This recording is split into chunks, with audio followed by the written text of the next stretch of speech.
মাত্র 1 চামচ প্যারাসিটামল কেড়ে নিল আমার ছোট্ট মেয়ের জীবন। আমি মা হয়ে আমার দুধের সন্তানকে মেরে ফেললাম। আমার মতো এমন ভুল কোনো মাই যেন না করে। রাত তখন 2টা। আমার মেয়ের খুব জ্বর। তার বয়স 11 মাস। তার বাবা চাকরির জন্য শহরে থাকে আর আমি থাকি গ্রামে। শ্বশুর বাড়িতে শ্বশুর শাশুড়ি কথায় শেষ কথা। এত রাতে আমার মেয়েটা কাঁদছিল। জ্বরের ঘরে মেয়েটা কান্নায় ছটফট করছিল। কান্নার শব্দে শাশুড়ি উঠে এসে বলে, বাচ্চারা যদি এইভাবে কাঁদে বাড়ির অন্য মানুষ ঘুমাবে কিভাবে? বাচ্চাকে কি কিছু খেতে দাও না? কাঁদে কেন এইভাবে? আমি বললাম, মা দেখুন না, মেয়েটার শরীর জ্বরে পুড়ে যাচ্ছে। সে বলে, এমন জ্বর তো মাঝে মধ্যে আসে, ওয়েদার বদলাচ্ছে তো তাই। ঘরে কি জ্বরের ওষুধ নাই নাকি? আমি বললাম, প্যারাসিটামল আছে অনেকদিন আগে। শাশুড়ি বলল, ওইটাই 1 চামচ খাও, সকালেই দেখবা সুস্থ হয়ে গেছে। আমি আমতা করে বললাম, মা এটা তো অনেক আগের ওষুধ, আর কিভাবে কতটুকু খাওয়াবো সেটাও তো জানি না। উনি বলল, এটাতে আবার জানার কি আছে, 1 চামচ খাওয়াই দাও। আমি বললাম, থাক মা, কালকে ডক্টর দেখাই একবারে ওষুধ খাওয়াবো।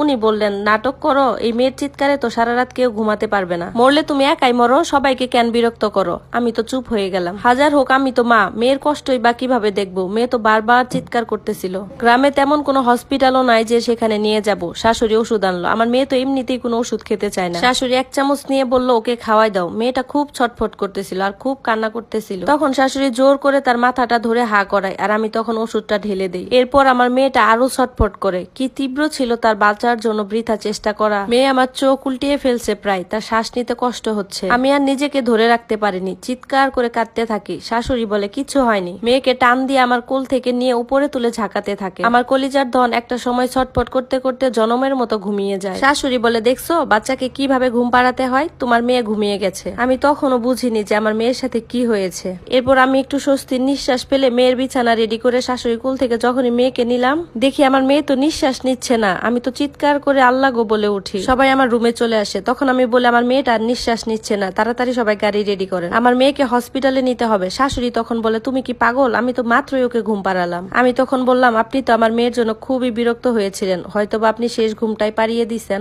মেয়েকে তখনও বুকে জড়িয়ে কেঁদে কেঁদে স্বামীকে ফোন দেই। শ্বশুর এসে বলতেছে, এত রাতে কি নাটক শুরু করেছো? একটু আগেও তো কান্নাকাটি করলো, আর এই কয়েক মিনিটে কি এমন হলো? আমি বললাম, দেখুন আব্বা, আমার মেয়েটা আর শ্বাস নিচ্ছে না, দয়া করে তাড়াতাড়ি গাড়ি নিয়ে আসেন, আমার মেয়ের কিছু হয়ে গেলে আমিও মরে যাব। শ্বশুর ধমক দিয়ে বলে, এটা ভদ্রলোকের বাড়ি, বাড়ির বউয়ের কথায় ঘর চলে না, গলা নামিয়ে কথা বলো। এদিকে আমার মেয়ের শরীরটা ঠান্ডা হতে থাকে। আমি তাকে বুকে জড়িয়ে বারবার স্বামীকে কল দেই। সে ঘুমিয়েছিল। একটা সময় পর সে ফোনটা ধরে। তাকে আমি সব খুলে বলি। হাজারও হোক, সে তো তার বাবা। সে তার পরিচিত কাউকে বলে গাড়ির ব্যবস্থা করে দেয়। প্রায় 40 মিনিট পর গাড়িটা আসে। শ্বশুর শাশুড়ি তখন বাধা দেয় যাওয়ার জন্য। আমাকে তারা কিছুতেই যেতে দিবে না হসপিটাল। আমি কারো কথা না শুনে একাই মেয়েকে বুকে চেপে গাড়িতে উঠে পড়ি। আমার কান্নায় ড্রাইভারও কেঁদেছিল, কিন্তু আমার শ্বশুর শাশুড়ি কারোরই মন গলাতে পারিনি। একটা সময় পর হসপিটালে এসে পৌঁছালাম। ইমার্জেন্সিতে নিয়ে যাওয়া হলো। সেখানকার এক দায়িত্বরত ডক্টর